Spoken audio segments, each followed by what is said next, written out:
Are you sick of feeling stuck in the cycle of overdrinking and regret?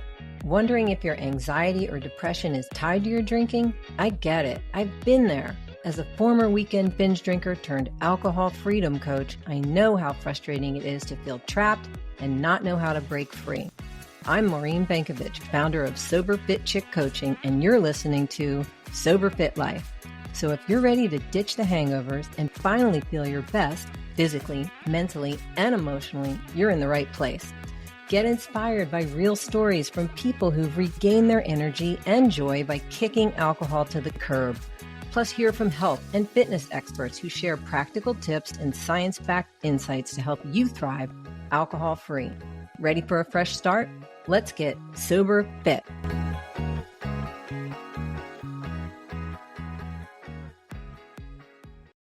Have you ever Googled, am I an alcoholic? Me too. And here's the thing, it's not a helpful question. Those quizzes just slap on a label. Yes, you are. No, you're not. But what if it's not about the label and more about how drinking actually makes you feel? That's why I created Am I Drinking Too Much? It's the quiz I wish had existed when I was searching. No scare tactics, no rock bottom required. You'll get your results and a free guide that explains gray area drinking, plus 3 science-backed strategies to reduce or interrupt cravings. Take it at soberfitchick.com/MI. That's MI, as in, am I drinking too much? soberfitchick.com/MI. Welcome back to Sober Fit Life. Before I introduce my guest, I would like everybody to think back to your own childhood. Think back to when you were first introduced to alcohol in your families, in your everyday living. Was it something your parents did when they came home from work? Was there alcohol served at the dinner table? Were there sophisticated cocktail parties that made you think that's what you wanted to do as an adult? I'd like y'all just to think back to that time frame. And long before kids ever have a formal conversation about alcohol, we were watching our parents. We were watching them celebrate. We watch what they use to unwind. Parents model how they handle stress, belonging, and fun. And today we're talking about those early messages and the idea that alcohol, is it simply a rite of passage? Is it something that we shouldn't address? Or can parents help kids build real coping skills for life and have that difficult conversation around alcohol? So today I'm really excited to welcome the powerful duo behind the Parenting Shrink Wrap podcast. I love that name. Samantha Straub and Dr. Melissa Wellner. Sam is a parenting coach, licensed counselor, longtime educator, and founder of Teen Savvy Coaching. Dr. Wellner is a child, adolescent, and adult psychiatrist and the owner of Annapolis Psychiatry. Together, they bring such an important blend of clinical expertise, practical parenting wisdom, and compassion to conversations that families are navigating every day. So Sam and Melissa, I'm so glad you're here to have this really important conversation. Thank you so much for having us. Yeah. Well, before we dive into these topics, can you tell listeners a little bit about your work, how the two of you came together to create Parenting Shrink Wrap? Sure. Melissa and I have known each other for a long time, and our relationship dates back to when I was the chair of upper school counseling at Severn School, which is a Annapolis-based private school.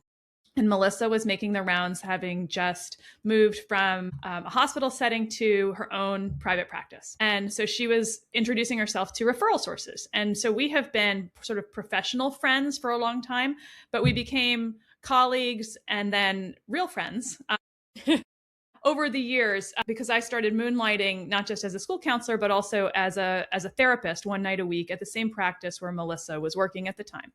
So we've been dancing in each other's professional orbits for 10 years.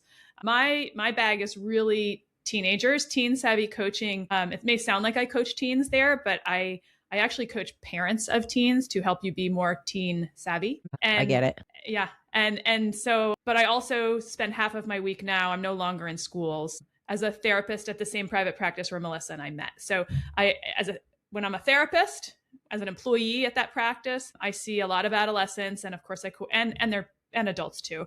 And I coordinate with their families. And then in Teen Savvy Coaching, my business is supporting parents of teens. And the topic of partying and alcohol and substance use and navigating how to communicate and set boundaries around that in a household comes up over and over again. So Melissa and I, we've got some overlap, but that's how we met. And that's how, and Parenting Shrink Wrap was born. Actually, I'll let Melissa tell that story. Yeah, I love that name. How did you come up with that? So Sam and I have, like she mentioned, like really been colleagues for years now. And part of that has been the opportunity to do joint talks in the community. So I'm literally sitting in like Sam's kitchen after we've been working for an hour or so on a talk about teenage anxiety that we were giving to a local community, the Annapolis area. And I'm like packing up stuff and I'm like, hey, Sam, my husband thinks we should have a YouTube channel. And Sam goes, hey, I've been wanting to have a podcast. And literally that sparked everything. So we ended up, of course, like I didn't end up actually leaving her house. We ended up talking and then go home and part ways and then meet up not long after that. We start throwing around different ideas and go, all right, let's come up with a cute, savvy name that describes the both of us, encompasses the both of us. And that's where Parenting Shrink Wrapped was born. And we've been rolling now we're coming up on 2 years this fall. Wow. Okay. I know there's a lot to podcasting, and with all your busy jobs that you have on top of that, this is a lot, but it sounds like you're a powerful duo and very needed. I know I talk with parents all the time, and I was really, when I was preparing for this conversation, I was thinking back to when I was first introduced to alcohol. I'm the youngest of 5 kids. My brothers and sisters were drinking and doing other things, and I was observing. My parents in the 70s, they were having cocktail parties before they would go to dinner. I would serve little hors d'oeuvres. I thought that was the coolest thing. And it definitely logged in my brain, oh, this is what sophisticated adults do. And later on, sure enough, I became a martini drinker. And that message was in my head that was sophisticated until it wasn't. So I'd love to hear, what are the early messages you're hearing that children are seeing, observing, or being modeled around alcohol? So I treat much younger kids than Sam does. So in my private practice, I will see as young as 3 and up. So I also get kids a little bit younger than Sam does just by professional nature of the differences in what we do. And I think there is a very strong wine culture going on, that's the cocktail party. That's I'm going to go home and have a glass of wine, or this is how I de-stress. And I see and hear that message getting sent to kids very early on. Even in elementary school, I've heard it in my office that it's like, mommy needs a glass of wine. That is not an uncommon thing that little kids are getting exposed to before the teenage years. And I think Sam can jump in and say more about the teenage and adolescent impact. Yeah. What do you see, Sam? Same stuff. I don't think what I see is a lack of parents sitting down and explicitly saying to their kids what messaging they want to have or communicate around alcohol, in part because parents don't necessarily think they need to address this until it hits kids' social scenes. But I would say, just like anything that you want your child, any value you want your child to internalize, you need to start preaching it and considering it well before the decision making, like well before they face a decision around that value. So like if you have friends over to your house and your first remark is, hey, welcome, can I take your coat? What can I get you to drink? Yes. Right. It is. First remark. Right. Like that's the welcome. Hi, let me take your coat.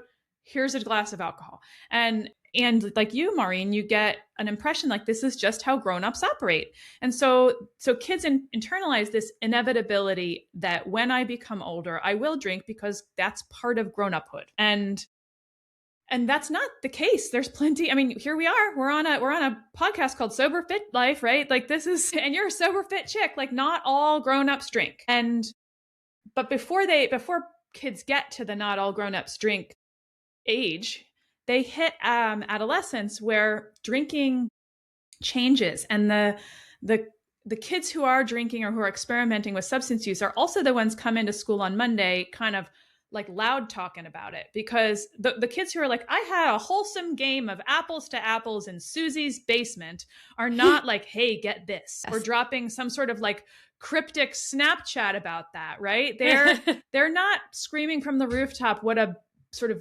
basic but very fun weekend they had with their friends, not doing anything high risk. The kids who are high risk are the ones who are dropping that. And unfortunately, and or fortunately, but whatever you want to say, like part of that's right. That's an inroad to social status in middle and high school. So, and we know kids are going to make decisions based on what feels good in the moment, not necessarily what's the right thing long term. So we have this like combo platter of families who haven't given consideration to how or when they're going to preach this value, whether their actions before their kids need this explicit messaging do or do not communicate the values they want their kids to have. And then they get into an environment where kids themselves, the echo chamber is the cool kids drink, or the cool kids are experimenting with substances. And if I'm not, I'm like a baby, or I'm behind the scenes, or behind the times. And I don't fit in. And there's a lot of, yes, there's a lot of age, like, that's pressure. What matters most is fitting in. And developmentally, adolescents care much more what their peers think of them than adults. And can I share with you what I see on the coaching end when I'm coaching women in their 60s and 70s? That pattern is still there. They still want to fit in. They're still worried about what their friends at their book club will think in their boating community. That pattern is established early. So how do you talk to the parents who they themselves are drinking, but they want to have this conversation, but they also don't want to seem hypocritical? I rely on the power of and. I've read, Melissa, should I say it? Should I? Yeah. You just go for it, Sam. Yeah. Sam always has like awesome like algorithms and Okay. And please build on this. But you don't have to pick all or nothing when you're working with adolescents. You can help your kid live in the messy middle of substance use. And so what you can say is, these are the values we support. We support you spending time with your friends. We support you having fun. We support you relaxing. We support you doing things that aren't just academic and hard driving, And this is what we don't support. Like underage drinking, because teens drink differently than adults do, or we're not going to be the house that hosts parties. Now, if you've got an internal, and kids will tolerate that, by the way, and then they have to live with the pressure that those polls cause on them. Right. And your ticket to being able to, I'm now back to role playing, your ticket to being able to socialize with those friends who with the relationships we support is honesty with us. Yes. Like if you want to be able to go into situations where there are risks that you will face, your ticket to that is honesty and a track record of solid decision making. That will give you more freedom. The problem that parents face is what you just described, is if they've got this internal, like, devil on their shoulder saying, how dare you try and preach that to your kids when you're overindulging and they see this. Just like around alcohol or any other topic, teens notice hypocrisy. Yeah. And if you can't change your relationship with alcohol for yourself, perhaps doing so for your teen is worth it. A lot of parents will make changes because they're like, I know this is good for my kid, and I would bend myself into pretzels to like do right for my children. I find that it's often eye-opening for parents to start considering, I am modeling this. The kids are like little sponges. They are watching me. That's not always foremost in their brain until they maybe work with someone like you and start to realize how much children are actually taking in. And I also think it's hard for people sometimes to ask for help because they might be very functional. Like they're holding down great jobs, like they're running the household, they're doing all the things. So it hasn't had enough of a negative impact sometimes for people to really be like hitting rock bottom to like be like, I need to reach out to someone like Maureen and get some help. That's exactly the kind of person I work with, is the gray area drinker who is health minded, works out, entrepreneur, parents, nowhere near a rock bottom, but they themselves have a struggle with it internally, anxiety, not sleeping well. But also, a lot of the parents are aware and they're concerned that, wow, I want to put my kids to bed because I really want to have my wine. That's an But I observation I've think heard a lot. what's really important too is like reducing some of the stigma around asking for help for stuff. Yes. We expect our kids to do so, like come and ask for help. But that's another thing you have to model for yourself. So if you're in this hypocrisy of I've got a devil on my shoulder and I've got an adolescent who's going to start experimenting with alcohol and I'm sitting here kicking back a bottle of wine a night, you got to expect that you need to do some internal self-reflection too. Right. And I would say not just ask for help around substance use, but oftentimes the reason we're using substances is because we're tired, we're stressed out, we don't have the coping tools to manage the life that we happen to have. We use alcohol and it does a phenomenal job in the short term. Exactly. It does a better job than almost any coping tool. Which is the problem. It's a central nervous system depressant. It works fast. Yes. It's easy. It's mindless. So I just want to interject that. Yes. Yeah, exactly. Right. So if that's the coping tool you're using, I have bad news. And this is what I say to parents and kids too, who are using substances as a coping tool. If that's an A+ level relief you're getting, any coping tool you institute in its stead is going to be at max B+ level. But over time, the results of using what feels to your body right now like a B+ level coping tool is going to result in so much more enhancement within your life. Yes. Yeah, that is so good. That is so true. You gotta hold out for the long-term reward, not the immediate quick fix. And you're trying to show your children not to always go for the quick fix, the immediate fix.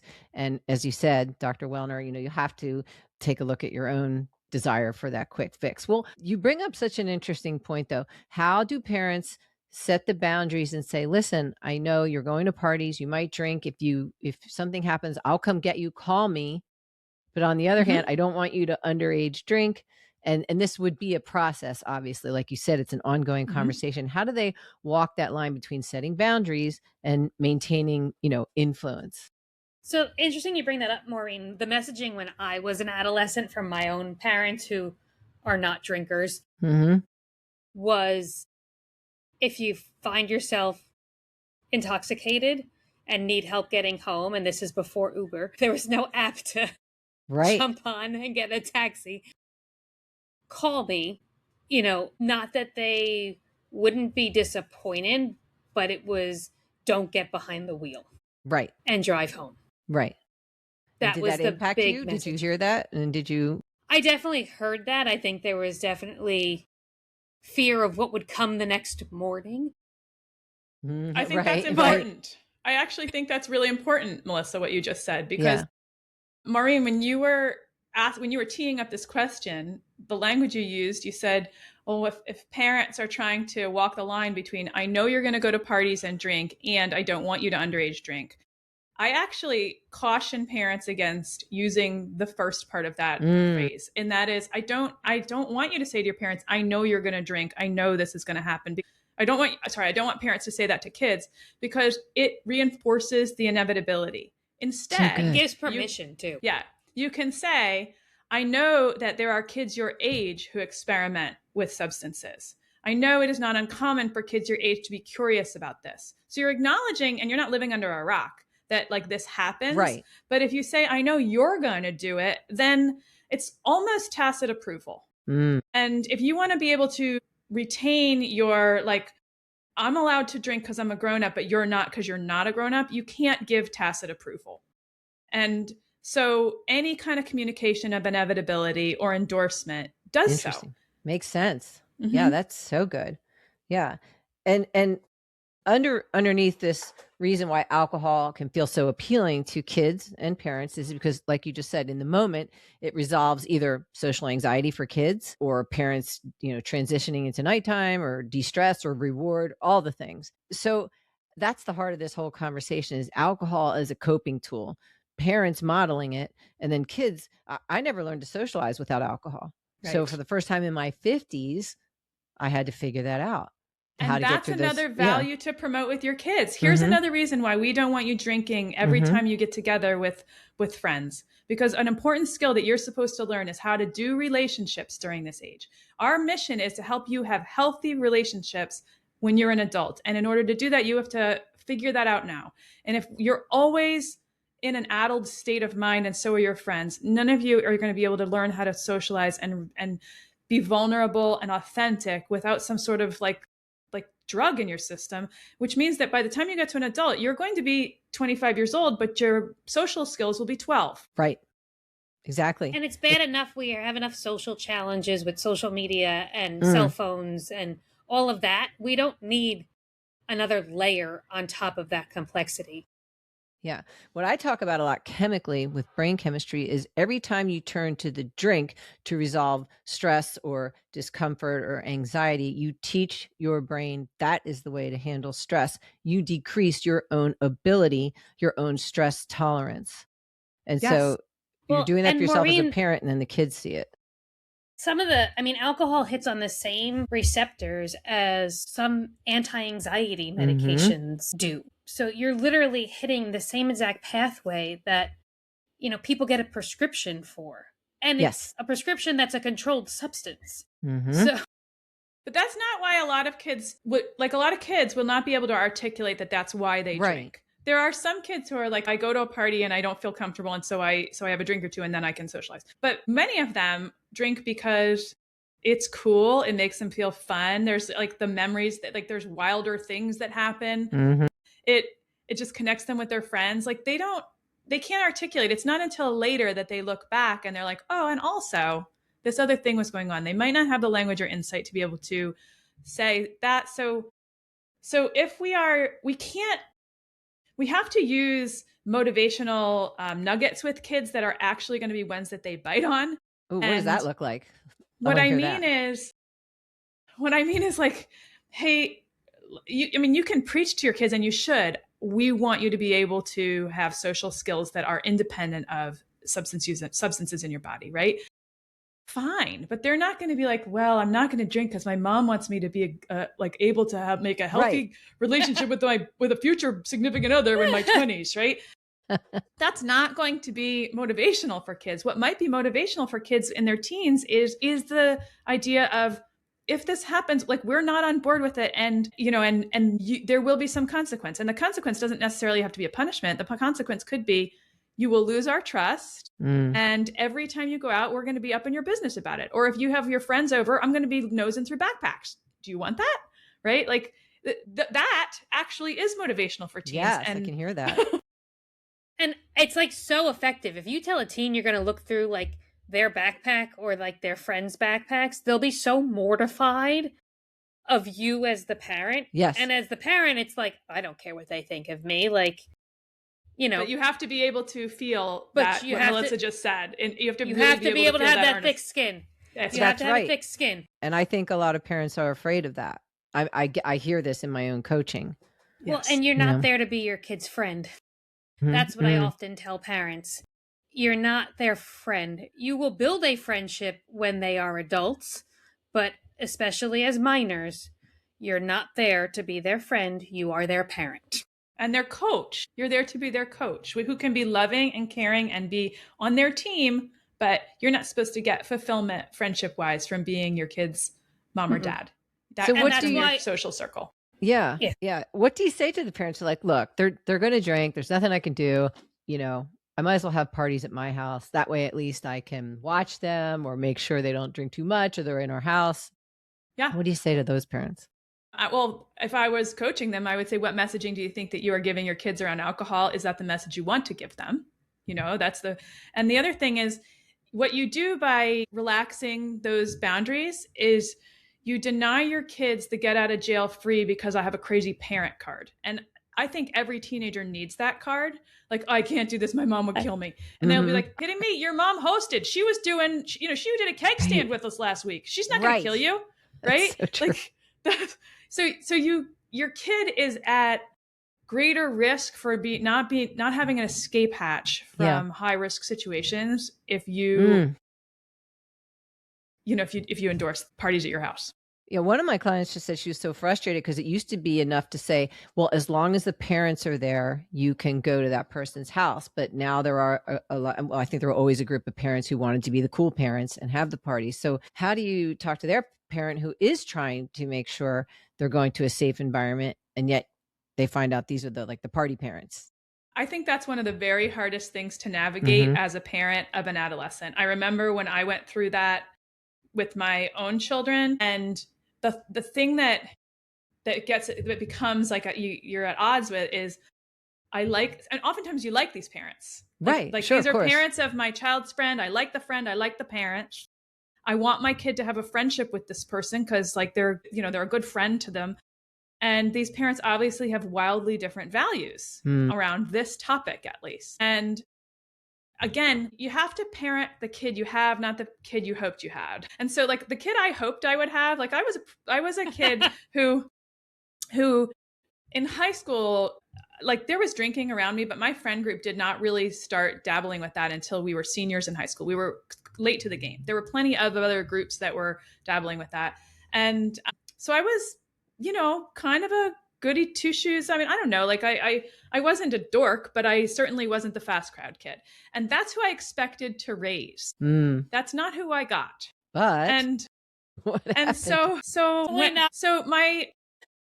when my oldest friend groups, when substance use came into the friend group, like towards the end of freshman year of high school, I suddenly had to have these like value challenging conversations with myself, with my husband, and with my kid, because he was going into places and spaces where alcohol or substance use was available to him. And I needed to make sure that my relationship with him was strong enough that he would allow me to be his coach and that he knew where my values were, which meant that I had to swallow certain, like what I thought would be hard and fast rules around where he was and wasn't allowed to socialize.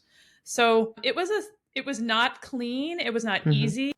There were my hat goes off to a number of the parents that his friends, of his friends with whom I had frank conversations about where I stood, and they could say where they stood, and we could retain communication. Like just, it all went so much better because there was this foundation of authenticity at the parent level and between me and my kid. And that meant sometimes I would learn stuff, and I was a school counselor in his high school. Yeah. So like I knew all the saw a kids, lot. and right. And he knew this. And that meant that I expected him to come home and tell me things and be honest. And he was usually, mostly enough to satisfy me. I'll say that. Right. And then I could do nothing with that information.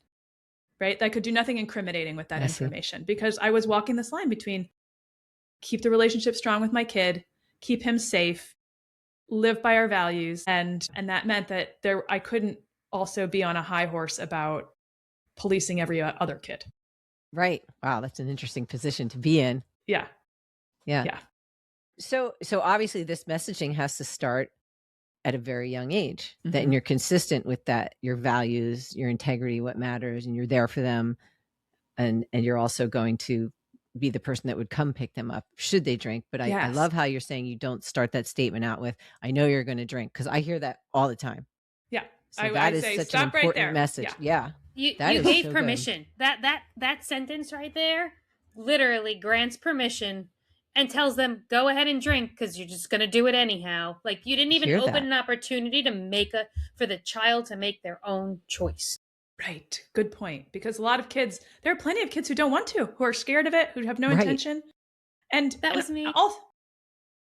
Statistically speaking, there's the Monitoring the Future survey, which that was an annual thing. Actually, I'm not sure. I don't know if they've collected data under the current administration, but for a long time it was an annual survey, and what it showed was kids middle through high school substance use trends. And invariably, children overestimate the amount of substance use happening around them because they're the loudest voices. And so there are lots of kids who are substance free and make that choice. There are some kids who are substance free because they haven't made the choice purposefully. But there are lots of kids who make the choice intentionally to be substance free. That's good to hear. And they don't have a microphone. Yeah, I mean, I will tell you when I stopped drinking as an adult, I looked around, I'm like, "Huh, everybody doesn't drink the way I thought they were drinking. I thought Right. everybody was drinking the way I was." Yeah. No, plenty of Yeah. people are having iced tea at dinner. I mean, that was really eye-opening for me. So you're saying the same thing on a kid level. I think that's very interesting. Yeah. Yeah, If you to ask know. them like what percentage of high school kids drink, they'll say things like 80. Mm. And the real answer is more like 25 to 30. And that includes freshmen through seniors. Oh, that's interesting and encouraging. And that would be like who binge drank in the last month. That would be like, that's the question. Well, I want to go back a little bit to the coping tool. So, how do you encourage parents to model healthy coping, like when they're genuinely overwhelmed and they want to have a drink, but they're trying to model something different for their kids? How do you encourage that? I think some of it's around the language that you use around it and the messaging that comes with the language. Because if it's like, I need a glass of wine, that's a very different sentence than, I'm going to have a glass of wine. Mm-hmm. Same thing's going to happen. Interesting. And yeah. It's not that a parent can't have a drink, Mm-hmm. but I need a glass of wine, or you're driving me to drink because they're Right. stressed out by their kids, that sends a very different message to a child than I'm going to have a glass of wine. Or it's really in the language. And I know Sam's going to jump all over this and piggyback because she's all I about totally agree. The use, There's nothing. It's the wording. Yes. It's the use of language and the words you choose, particularly when a kid is young. You know, they may not be able to articulate, but that messaging is getting sent. And when they're adolescents, they're hearing you loud and clear. Yeah. Mommy needs her wine. And if you don't have the coping tools, if your internal message really is, I'd like to say I'm just going to have a glass of wine because I'm here, but the truth of the matter is I'm using it as a coping tool. What you can begin by, if you're feeling brave, and I think this would be a massive act of bravery, I'm really by narrating what's going on for you internally and just stating it out loud and not expecting anyone to do anything with it, but just noting it. And you can narrate it quietly to yourself silently before you say it out loud. And maybe you don't even get beyond that, but it would sound like this. I can feel myself getting stressed right now. My inclination is to go pour myself a glass of wine. I'm having second thoughts about it. And see what happens. Good. Your brain is always listening to you. So I love that, narrating and saying it out loud, even in a quiet voice. Yeah. And I also call that lengthening, when you can think about it and let me not default to alcohol right now. Let me do something else. What does my body really need? Am I hungry, angry, lonely, tired? Go through the whole checklist and see if you put off. That is something that younger kids can hear. Like, you might not want to invite your 8-year-old into your internal debate about whether a glass of Chardonnay is going to do you right now, right? Like, but you can say, I've had such a busy, frantic day. My head feels so busy. I can't calm it down. My body feels like it's vibrating. Am I hungry, angry, tired? Like, you can absolutely say out loud, and you should, for your children. And then if you can get that far, by the way, you're probably not going to pick up a glass of wine. Yeah, I agree. But and also that requires a level of mindfulness. Yes. Yeah. And what would you want your kid to do as a different coping skill? Can you do that coping skill instead? Like, because we tell patients all the time to go take a walk, call a friend, go exercise, go do this, go walk the dog, brush your teeth. Yeah, all these things, right? Anything, because it might, in younger years, it might not look like alcohol as the relief. It might look like phones and video games. Yeah. So this segues perfectly. I want to ask you, what are the things parents can show kids when they're feeling discomfort, disappointment, anxiety, something that they do to lean into those feelings, that those aren't necessarily bad, to be curious about it instead of I need an escape. How do they show them that? I mean, my messaging is always, even verbal, that like everybody gets anxious, and you're hardwired, your brain is hardwired to experience anxiety. And actually, the talk that Sam and I were preparing for that was one of the topics before the podcast became to be was just about this. That, all of our brains, and you cannot change this, are hardwired to experience stress, and anxiety. And there is a chemical and physical and emotional reaction that comes with it. And that's okay. It's normal. And that's okay. So yes, it's also often really helpful, like Sam was saying, like verbalizing as an adult, you're modeling then for your kids, like, I am anxious, so that it destigmatizes feeling stressed. Like, stressful things happen, sad things happen, and you can model what to do with that then. So also, we can younger kids, you need to equip them with the language. No, go ahead, Sam. Sorry, I didn't mean to interrupt. I can see how you guys work together because you're working from the parent angle and the child angle. This is so interesting to hear how it works together. We do our children a disservice if we don't give them emotional vocabulary, because then when they have an emotion and they have an experience internally and it's confusing or big or overwhelming, which it's going to be if at some point, like maybe once a week, or if you're 11, once every 10 minutes, if your kids don't know how to contextualize what's happening, yes, then they don't know what coping skill to pull from their toolbox.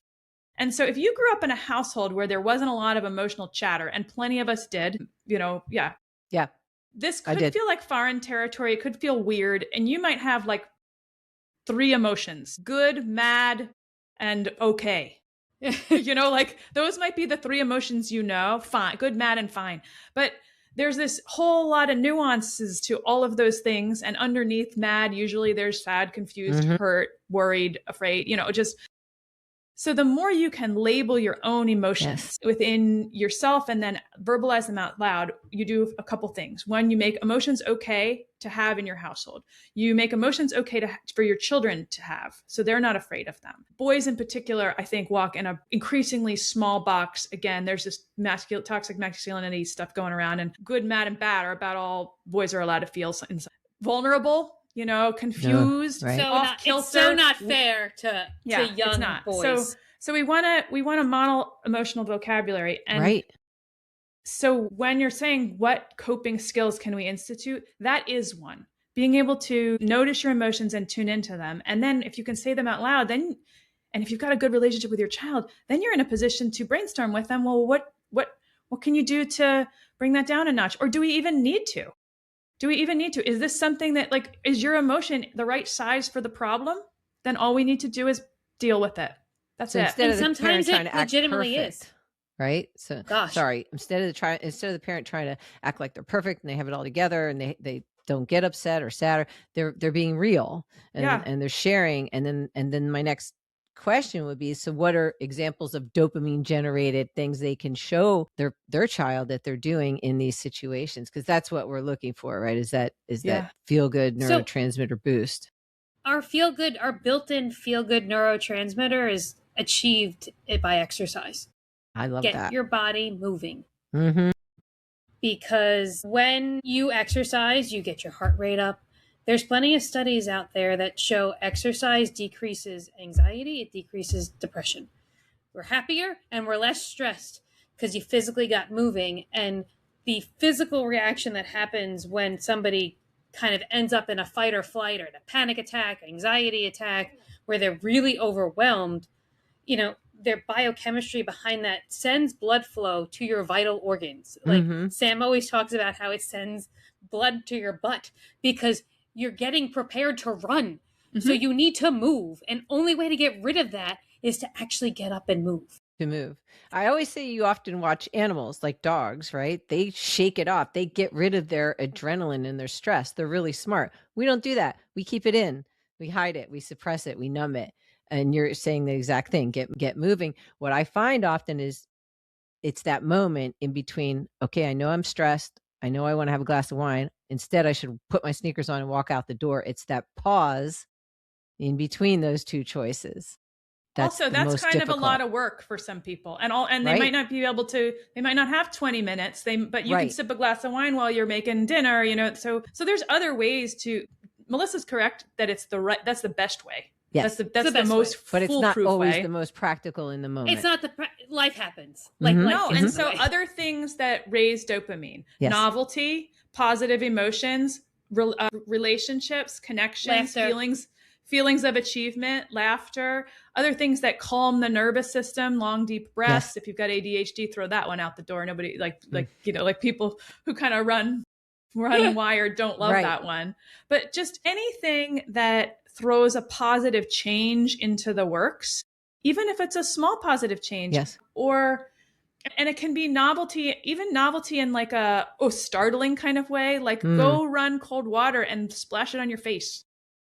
Right? Put your hands in cold water. There's lots of ways to shake up how you feel. Change out of your work clothes into sweats and just see if that makes a difference. Often it does. Instead of pouring a glass of wine while you still have your work shoes and your belt on. Right. Right? Like go change your clothes. That's a 5-minute event. That's so good. Yeah, because we're looking to change our physiological state, and that's not what we say in our head. We don't realize that, but you're offering other ways, positive ways to change your physiological state in the moment. Yeah, that is so good. Well, this becomes so important when we talk about living in a community like we all do, where there's boating and parties and 90 bars that you can walk to. This town that we live in is an extreme drinking social culture. Yes. And there's a lot of these towns all over the United States, right? But we are just familiar with this one. So, how do you talk to these parents who are quite literally modeling this behavior every weekend out on their boats, and the kids are coming out, and when they get to a certain age, they're like, well, this is what my parents did, so I'm going to drink and boat. It's everywhere. How do you speak to this particularly challenging community to your parents and to your kids? I first of all, I want to echo what you just said. I moved here not from this community, and I was stunned the first Halloween that we went out with my children, and I was like, those wagons are not for candy. Those wagons are like party wagons. Right. That their parents are bringing alcohol around on trick-or-treating night. I was stunned. And now I'm not. That's just what happens here. I would say it was a little bit of, I'm not from here either, Maureen. And to me, it was like wild. And I didn't grow up with parents who really drank. So I was like, what? And then also too, I think what kind of blows my mind is like every school function. So my kids go to the same school where Sam used to be the upper school counselor and where her kids attended. And every school function, there is not any school function for the parents that doesn't include a significant amount of alcohol. Which I was stunned about when I moved here too. That was so anyway, there's lots of amplification of what you just said. So how do you navigate that? Yes. God, if I know. I mean, I think, naming it to tame it, I think is a beginning by just saying, hey, we live in a culture where you may have an out of whack opinion about what's normal. Like people who live here think they're on vacation on the weekends. And so they overdo it. We're right on the water. There's like 90 bars, right? So I just want you to know your view of what is normal and typical may be utterly skewed because you haven't lived anywhere else. Right. That you can say. That you can definitely say. And I also think too, it does come back to the modeling. Like, what do you do and how do you handle that as a parent? And that doesn't mean that every event I've ever attended where there's alcohol, I never had a drink, but I'm also not getting drunk in front of my children. Right. Yeah. Yeah. I mean, when I moved here from the Eastern Shore, my drinking ramped up significantly because I'm like, oh, I can just walk to the bars, and I wasn't the only one. There's a whole massive drinking culture here. And I actually had a group that I was running, and two of the people from out of state, it was a virtual group that we did for 6 weeks. And those two individuals, everybody else was from here. Those two individuals reached out to me separately and said, I don't think I could live in your town. When they heard the stories. Too high risk. Yeah. But I will also say, Maureen, and as a middle-aged, female who's 40 years old, like there are times where I still feel uncomfortable because I'm out at an event and I am the only person without a glass of alcohol in my hand. And like some of that like self-consciousness that our kids feel. Right. I still have those thoughts at 40 sometimes. Sure. And I'm telling you, I work with women in their 70s who around here have those thoughts. And me as a person who was very much a party girl and pulled out of it I have those thoughts, right? So I'm always working through that. But I don't want to self-sabotage. I want to choose what's best for my health, my longevity, my brain. We can go into all those things. But especially if you're trying to model for your kids in this culture, that boating and alcohol don't necessarily go together. There's that statement again, right? That you're saying to not present it that way. Mhm. When you actually think about the craziness of boating on the water and drinking, And as a like, danger. if you can get pulled over for drinking while driving a Right. vehicle, how is a boat any different? I Right. mean, that's massive risk taking that you're basically telling your kids is okay. Yeah. Yeah. So how do you help children feel confident in this kind of an environment and yet not be overly controlling as a parent, but also not naive and walk this whole line we're talking about? You're not their friend, you're their coach. How do you what's I think if you they have to could walk zoom away with out. 3 things, what would you say?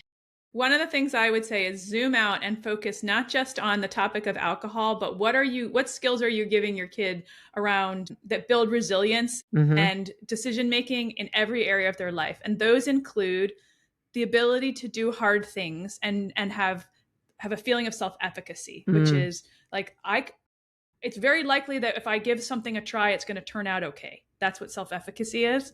And that comes from giving things a try and sometimes failing, but sometimes not. So allowing your children to have age appropriate struggle and, of course, celebrating the successes that come from that too. I think resilience building around every area of life, not just substance use, I think is a key Right. component. Definitely. Yeah. Yeah, Melissa, what would you say? It's about life skills. I agree Mhm. with Sam, like 100%. It's we end every podcast episode about raising the next generation of world changers. So what do you want for that? And Mm. how does that actually happen?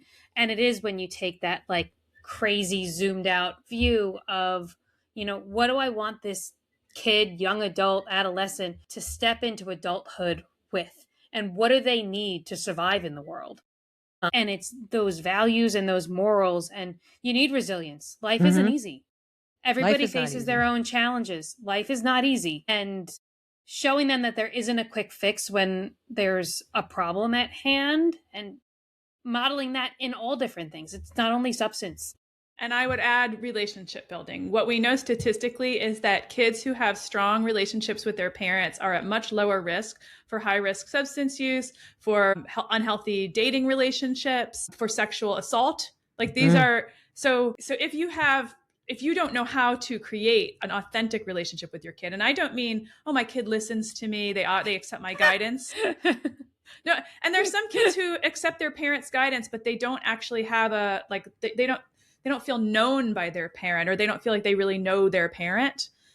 I'm talking about that second one. Like can you be both a guide and a launch pad and a landing pad? It's the landing pad part that we have to work on with our kids too. Like they need to be able to come back to you and trust that you've got them. And there are ways to do that, but we don't have time to talk about that on this I podcast. know, I could conversation, but I thank you so much. I mean, this conversation gives parents something far more useful than fear or guilt or do nothing. It gives them awareness and language. And I know some people are listening saying, how do I get in touch with Melissa and Sam? So can you tell us a little bit about yourselves? And I know you have an offer to talk about. So can you go ahead and share that about yourself?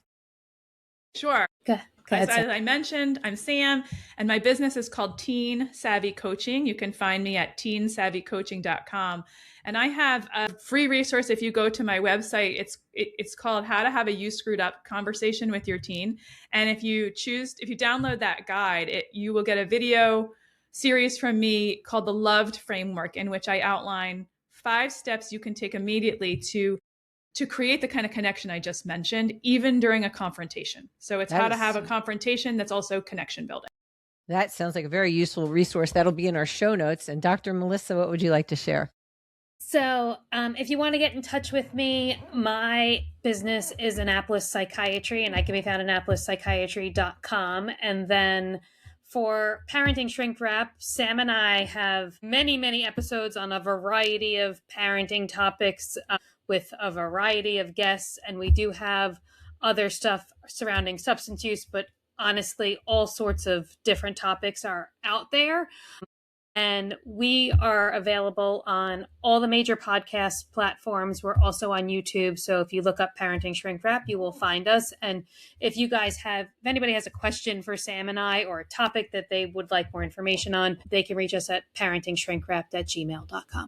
Yeah, check out Parenting Shrink Wrapped. And thank you so much for coming on Sober Fit Life. This was a great conversation. Agreed. Thank you for having us, Maureen. Thank you, Maureen.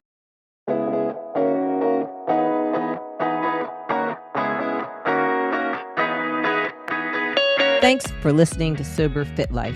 If this conversation gave you a little nudge, a little hope, or a fresh perspective on alcohol, follow Sober Fit Life for more honest, shame-free conversations that help you question the role alcohol is playing in your life without labels, shame, or judgment.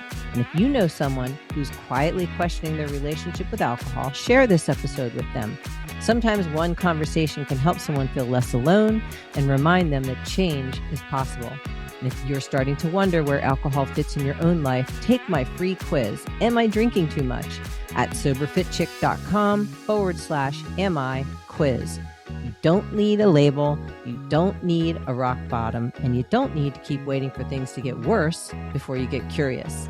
I'm Maureen Bankovich, and remember, it's not your fault, it's chemistry, but you are not powerless to change the pattern.